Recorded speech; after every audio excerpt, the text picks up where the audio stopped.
Today we have another chance to talk about life and how to develop our life to be a better life.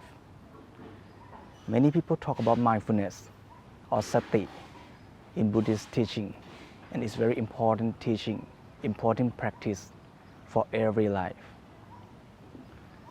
Our life responds to many things that come to our ears, eyes, nose, tongue, body and mind. And when this kind of inputs come to our life, we have a chance to choose how to react with this kind of input. If we are mindful, we will have a chance to think and choose the better way to react. But if we are not mindful, we will follow kilesa and respond badly to that phenomenon. The important question is, how can we develop mindfulness in our real life? For example, if someone comes to do bad things to you, say bad words to you, and if you are not mindful, maybe you do something bad or react worstly. At that moment, when we hear the bad word, how can we be mindful? How can we stop before react badly? This is very important skill that we have to practice. Actually, since we are young, since we were young, we should practice this kind of things. If you have a boy, if you have a child, we should practice this kind of skills. And how? In Buddhist teaching, we have a simple example of mindfulness practice. We know a monkey. Monkey will run around, and if there is something happen, a coconut fruit fall down, any noise happens, the monkey will run to see or to play with that. And they run around the field and cannot be calm, cannot stop easily. It's like our mind. We can test, we can observe. Is it true? Our own mind, for example, when we sit, relax, and let the mind think about something, you can see that the mind will try to think about something funny, try to think about something that is very interesting for one's own mind. Think about this, think about that, think about those. It's like a monkey that runs always and not easy to stop. And if we observe our mind, when our mind runs to did that those, it happens all the time. And sometimes when we have very worry story, some problems in our life, our mind will think about that story always and not easy to stop. And it make we waste a lot of power in our life. We waste a lot of energy of our life to run like a monkey. What can we do is to practice a monkey, learn to stop. How to teach a monkey to stop in real life. When someone try to tame a monkey, he put a rope, one side of a rope tie a monkey, and another side tie with a pole or a tree. If someone do like this, a monkey can run, but only for a distance of the rope.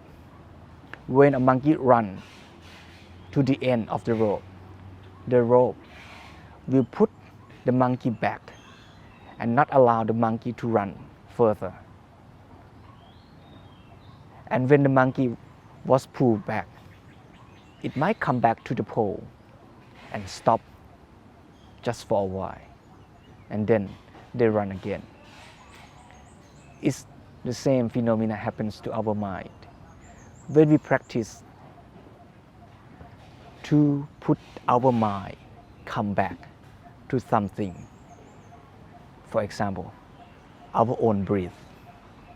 Our own breath, breathing in and breathing out, is like a pole, and the rope is mindfulness or sati. When our mind, like a monkey, want to run away, and sati will tell the mind not to go so far and come back to the object that is the pole. For example, breathing. When our mind try to think about bad story, happy story, and go so far, the mindfulness will tell the mind to come back to the breath. This is the way to practice. And when someone practice more and more, the more we practice, the shorter the rope is. Firstly, when we start practicing, our rope is so long, the mind go and think about many stories for a long time and not come back easily. But when we practice more and more, the rope will be shorter and the mind will come back to the object of meditation easier. And when we first practice, the monkey will come back to the pole just for a very short time, maybe just a few seconds, and then it go again. Our mind as well. It comes to the object of meditation, for example, breathing, for just a few breaths. Maybe just breathe in and breathe out, and then it's go away. But when we practice longer, the monkey can stop at the pole longer. Our mind will be with the object of meditation longer. And when the mind can stop still and observe the object of meditation, for example, breathing, for a period of time, at that moment is the practice of samadhi or concentration. And this is one of the objectives of meditation practice in Buddhist teaching. When the mind is concentrated to something, it will be more powerful. This happens when we read a book, when we prepare for examination. If we have a concentrated mind, if the mind focuses on what we are reading, we will learn, we will understand, we will gather information from that reading effectively. On the other hand, if the mind don't focus, don't concentrate, when we read, we don't understand, we don't know, we don't get information from that reading. It also happens when we talk to our sons, when we talk to our mother, when we talk with our customers, when we live with everyone around. If we have mindfulness, if our mind concentrate on what we are doing, we can do that effectively. We can understand people around us in details, really effectively. To do so, we have to practice our mind to be able to concentrate on what we want the mind to be concentrated on. When we want to read a book, we want our mind to be able to concentrate on reading. When we talk to our boy, our girls, our child, our mothers, our fathers, we want our mind to concentrate on the people who are in front of us. When we are driving, we want our mind to concentrate on the driving. When we eat, we don't want our mind to think about this, that, those, and bite our own tongue. We want our mind to concentrate on what we are doing. This is important, and to do so, we need to practice. To practice the mind is like practice the body. When we want to practice our body, we go to fitness and we do running, we do weight lifting. To do so, we don't want to get or bring the weight back home, but what we get is the strength of the muscle. On the same way, when we practice meditation, we breathe in and breathe out. We observe our own breathing, and when we observe, we breathe in and breathe out. It looks like when we lift the weight up and down, up and down. What we get from lifting the weight is the strength muscle, and when we observe the breathing is the way to practice the monkey to come back to the pole and stop still there. The mind, when it is practiced to be concentrated on breathing, it will be more powerful. It's like a powerful muscle. It will be more and more powerful. The more we practice, the more powerful the mind will be. So in conclusion, the way to practice our mind is to tame, is to make it learn how to stop. Make it concentrate to the object of meditation. This is the first step of meditation practice in Buddhist teaching. We call the state of being still and know what we are doing at that moment is mindfulness or sati. And if our mind can concentrate on something continuously for a period of time, we call it concentration or samadhi. To practice to this step, we call the calmness meditation or concentration meditation. In Pali words, we call samatha kammatthana.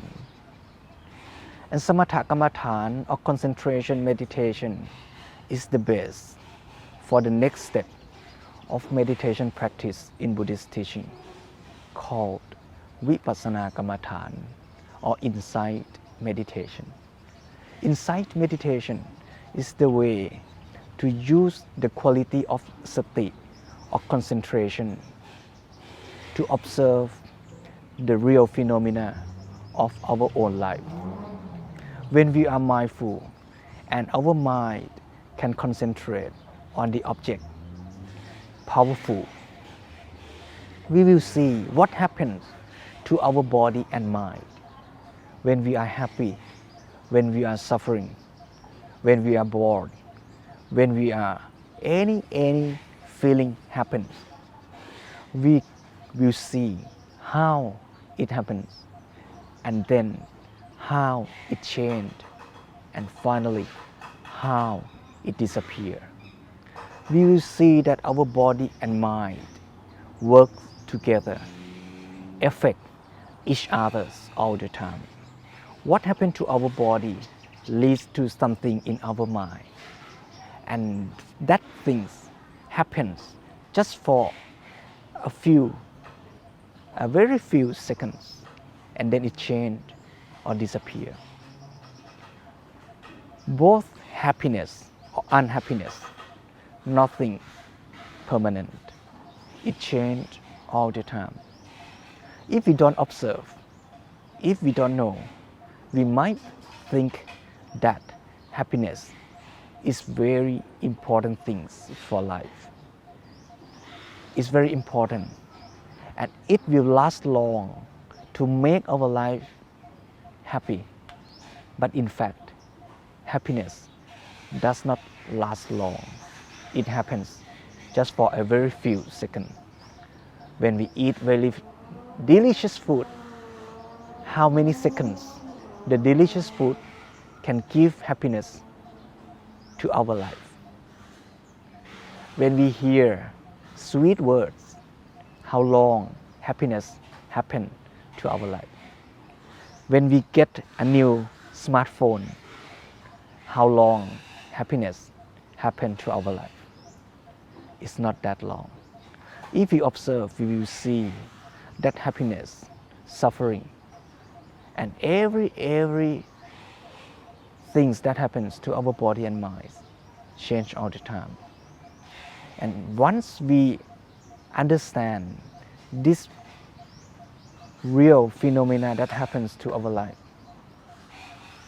we will attach to this happiness and unhappiness less and less. We will not think that we have to spend our whole life to search for, to seek for happiness. But we will understand that our life is not only for searching for happiness, but for doing good things, to do better things to our own life and our society. This kind of phenomena start from practicing mindfulness. If we practice mindfulness more and more, it's the way to make us understand our own life more and more. And the more we understand our life, the better chance we can develop our own life and do better things to others. This kind of big things start from very simple practice. To practice to tame the monkey, to cultivate concentration and mindfulness in our mind. And it can happen here and now. We can start this kind of practice here and now. No need to find expensive fitness for this practice. Every time that we have a chance to breathe, we have a chance to practice mindfulness. And it will be very useful for everyone's life. And we hope that you enjoy practicing mindfulness and enjoy developing everyone's own life for a better life and better world. Thank you.